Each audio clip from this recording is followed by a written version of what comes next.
लक्ष्मी पूजा 12 और भैया दूज 15 तारीख को। क्यों अंग्रेजी कैलेंडर से मैच नहीं होती तिथियां?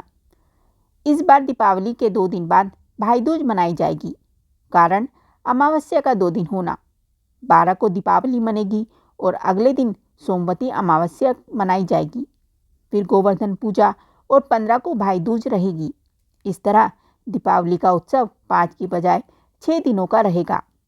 10 नवंबर को दीपोत्सव की शुरुआत हो रही है, जो धनतेरस से शुरू होकर भाई दूज तक चलेगा। इस उत्सव में हर दिन अलग अलग देवताओं का पूजन किया जाता है। पहला पर्व कार्तिक कृष्ण पक्ष की त्रयोदशी यानी धनतेरस को कुबेर पूजन से शुरू होगा और भाई दूज को मृत्यु के देवता यमराज के दीपदान तक चलेगा। धनतेरस 10 नवंबर शुक्रवार को मनाई जाएगी। इस दिन तेरस तिथि दोपहर करीब 12:35 पर शुरू होगी और अगली दोपहर 2 बजे तक रहेगी। चतुर्दशी 11 को मनाई जाएगी। इस दिन चौदस तिथि दोपहर 2 बजे से शुरू होगी और अगली दोपहर 2:40 तक रहेगी। 12 नवंबर रविवार को दीपावली मनाई जाएगी। दोपहर 2:30 बजे के बाद अमावस्या शुरू होगी, जो सोमवार को दोपहर 3 बजे तक रहेगी। आधे दिन से ज़्यादा समय तक अमावस होने के कारण 13 तारीख को गोवर्धन पूजा नहीं होगी, बल्कि 14 को होगी और 15 को भैया दूज मनेगी। एक तिथि 2 दिन तक, ऐसा क्यों? अंग्रेजी कैलेंडर की तारीखों और तिथियों में तालमेल नहीं बैठ पाने की वजह से कोई भी त्यौहार 2 दिन तक रहता है। ये तालमेल क्यों नहीं बन पाता? चंद्रमा जब पृथ्वी के चक्कर लगाते हुए 12 डिग्री की दूरी तय करता है, तो इसमें लगने वाले समय को तिथि कहते हैं।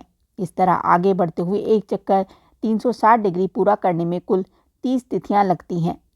इसमें 15 शुक्ल पक्ष की और 15 कृष्ण पक्ष की होती हैं। पृथ्वी सूर्य के चक्कर लगाती है और पृथ्वी का उपग्रह होने के कारण चंद्रमा पृथ्वी के चक्कर लगाता है। इस एक चक्कर यानी लूनर साइकिल पूरा करने में चंद्रमा को 29 दिन और 12 घंटे लगते हैं।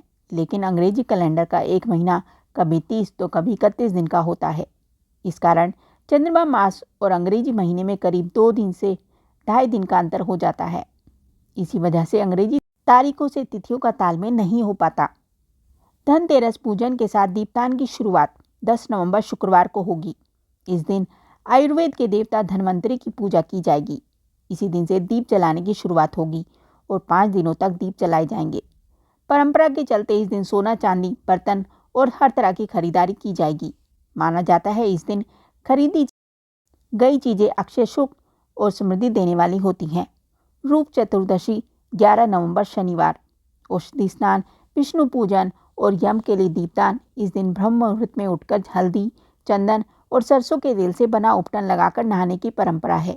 इसके बाद भगवान विष्णु की पूजा की जाती है। इस चतुर्दशी को विष्णु के अवतार श्री कृष्ण ने माता अदिति के आभूषण चुराकर ले जाने वाले निशाचर नरकासुर का वध कर 16,000 कन्याओं को मुक्ति दिलाई थी। शाम को दक्षिण दिशा में यम के लिए दीपक जलाया जाता है। दीपावली 12 नवंबर रविवार। ऐसा कहा जाता है कि जल, अन्न और सारे सुख देने वाली पृथ्वी माता को ही दीपावली के दिन देवी लक्ष्मी के रूप में पूजा जाता है। कार्तिक अमावस्या के अंधेरे को उजाले में बदलने के लिए दीपदान किया जाता है।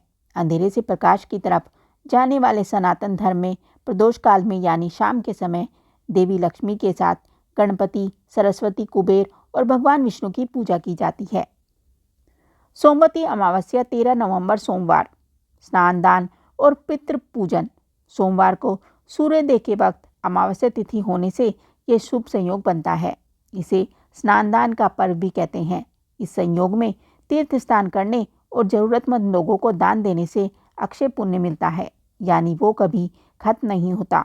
कार्तिक महीने की अमावस्या होने से ये पितरों की पूजा का भी पर्व रहता है। ऐसा कहा जाता है कि श्री कृष्ण ने इंद्र का घमंड तोड़ने और ब्रज के लोगों को बचाने के लिए गोवर्धन पर्वत उठा लिया था।